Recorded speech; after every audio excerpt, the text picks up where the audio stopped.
আমি আজকে আবার ইপি অমলেট বানাবো। সবার বেশ ভালো লেগেছে ইপি অমলেটটা। তো আমাকে অনেকেই জিজ্ঞেস করে কিভাবে বানিয়েছি। তো এবারে তৈরি করছি। আচ্ছা, 4টে ইপিতে 2টো ডিম দিলেই হবে। আগে ইপিগুলো সিদ্ধ করে নিচ্ছি। ইপি সিদ্ধ হয়ে গেছে, এবারে জলটাকে ঝরিয়ে নেব।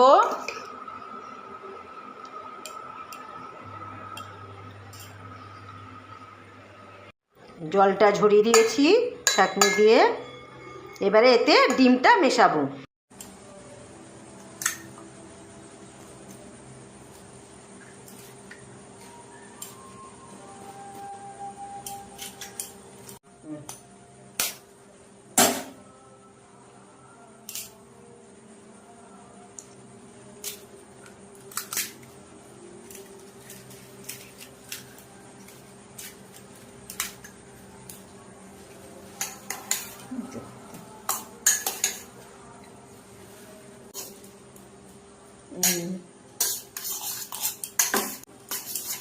এইভাবে মিক্স করে নিলাম 2টো ডিমকে। 4টে ইপিতে 2টো ডিম দিলাম, আর এইভাবে ভালো করে মিক্স করে নেব। আর এবারে নুন দেব আর ইপি মশলাগুলো দেব। ইপি মশলাগুলো মিশিয়ে দিয়েছি।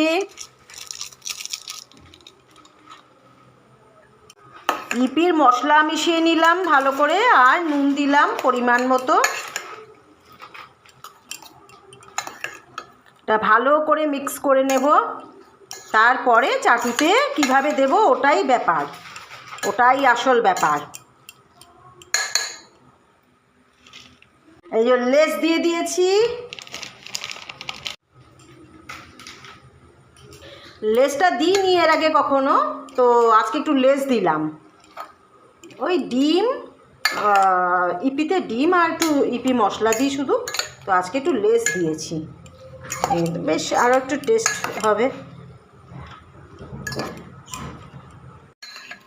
ইপিটাকে সিদ্ধ করে জল ঝরিয়ে তাতে ডিমটা ফাটিয়ে দিয়েছি, ভালো করে মিক্স করছি। এবারে তাতে আবার ইপি মশলা আর ইপি মশলাগুলো দিয়েছি, আবার এই যে লেস দিয়েছি।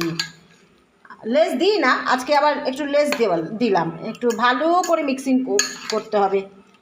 বাহ, দারুণ কালারফুল এসছে।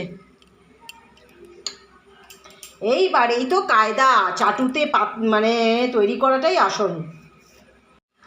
এই হলো রঞ্জিতার মিষ্টি সুন্দর একটা রান্নাঘর। দেখো, সুন্দর কেননা মিষ্টি, আর সুন্দর বললাম এই কারণেই কেননা আমাদের বেশিরভাগ সময়টা এখানেই কাটে। সুন্দর সুন্দর মুখরোচক রান্না আমি মাঝে মাঝে পোস্ট করি। তো এখন করব ইপি অমলেট। কায়দাটা তো এইখানে, এই চাটুটা এবারে বসাই, এই উল্টানোটাই আসল ব্যাপার।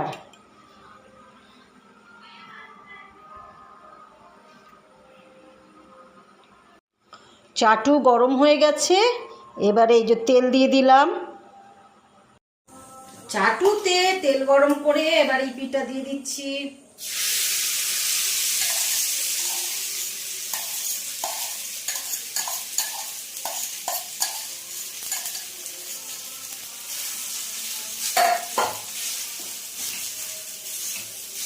দেবো তখন আবার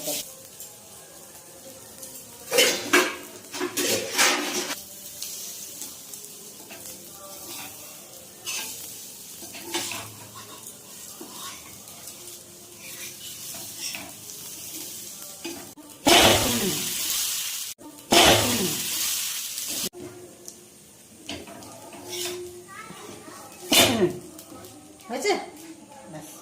এর আগে যেটা করেছিলাম ফুলের মতো ডিজাইন দিয়েছিলাম, তো এইবারে একটু বরফি বরফি ডিজাইন দিয়ে দিলাম, যখন যেমন। এই যে এই বরফি বরফি, এবার একটু অন্যরকম ডিজাইন। দেখো কেমন হলো, কি সুন্দর। এই যে রঞ্জিতার special recipe, tiffin recipe, tiffin.